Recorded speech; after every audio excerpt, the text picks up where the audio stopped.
5 बार में उस जितना भोजन थाली में डाला था 5 ग्रास में वो सारा खा लिया। और 5 ही बार शंख ने आवाज की। युधिष्ठिर बड़ा प्रसन्न हुआ, कहता भगवान हे श्री कृष्ण जी, आपकी कृपा से हमारा यज्ञ पूर्ण हुआ। श्री कृष्ण जी ने कहा कि अभी यज्ञ पूर्ण नहीं हुआ।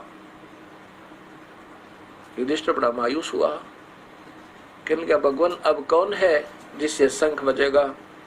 श्री कृष्ण जी ने कहा कि अब कोई नहीं भाई, ये तो last and first and final है। अब कोई नहीं रहा इस पृथ्वी पे, 21 ब्रह्मांड में, इस 3 लोक में इसके समान इस पृथ्वी पर, इस 3 लोक में कोई भी शक्तिशाली शक्ति नहीं है, शक्तिशाली संत नहीं है।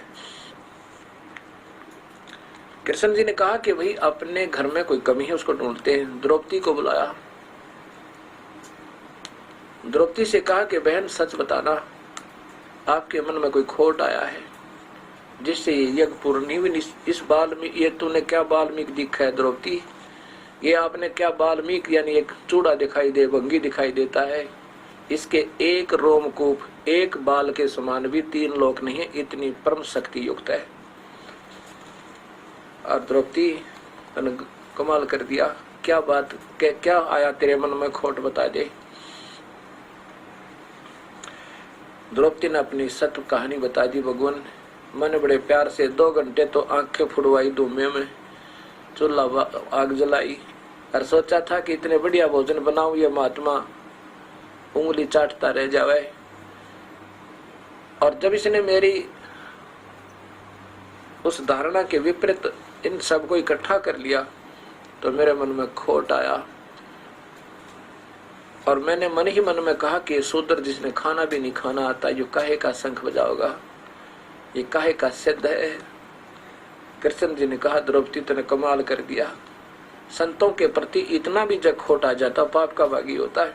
ये संत है वास्तव में, ये वो संत है जिसको संत कह सकते हैं, जिसको सभी संत संत कहते हैं, लेकिन ये है वो संत जिसको संत कहा जा सकता है।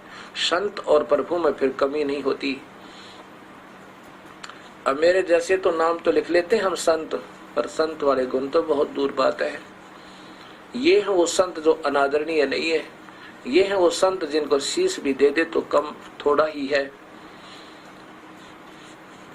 अब कबीर साहब कहते हैं कि खरना हो के हरि कबहू सिंह की खाल उड़ाए। मेरे जैसे तो दिखावटी संत है, जैसे गधे का ऊपर अगर शेर की सिंह की खाल डाल दे वो दिखतगा शेर है, लेकिन गुण शेर के वाले नहीं है, सिंह वाले नहीं है। ऐसे ये है वो संत जिनको भगवान कह दे चाहे संत कहे। तब कहा श्री कृष्ण जी ने कहा द्रौपदी चरण धोकर और ये धूल भरे चरणों का पानी पी ले इस परमेश्वर के।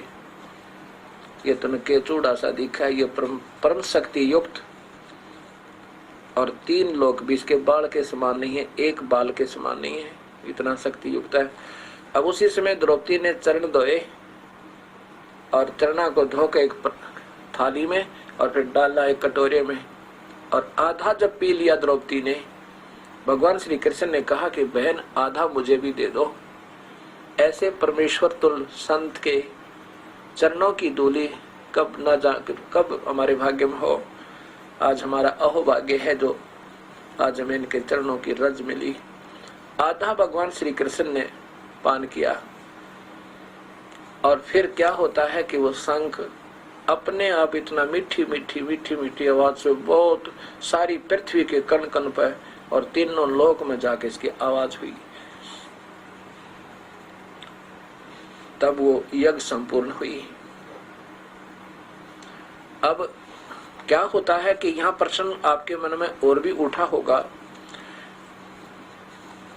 कि जब वाल्मीकि जी अर्थात सुदर्शन जी के भोजन पाने से, सुपथ जी के भोजन पाने से यज्ञ संपूर्ण हो गई थी, पांडवों के पाप कट गए क्योंकि वो पापों के कारण ही उनको वो सौपन आ रहे थे।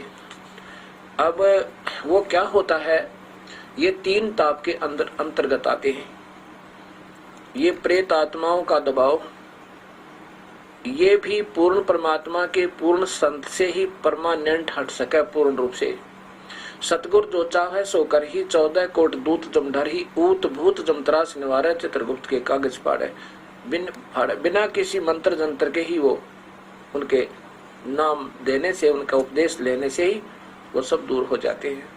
तो उस यज्ञ का जो धार्मिक अनुष्ठान हुआ था वो भी पूर्ण परमात्मा को भोग लग लिया तो पूरा हुआ, नहीं तो वो अधूरा रहा। और उससे इतना आराम हो गया कि उसको बुरे स्वप्न आने बंद हो गए, प्रेत आत्माओं का दबाव हट गया। लेकिन युद्ध में किए हुए पाप नहीं कटे, वो तो सच्चे नामते सार नामते ही कटेंगे।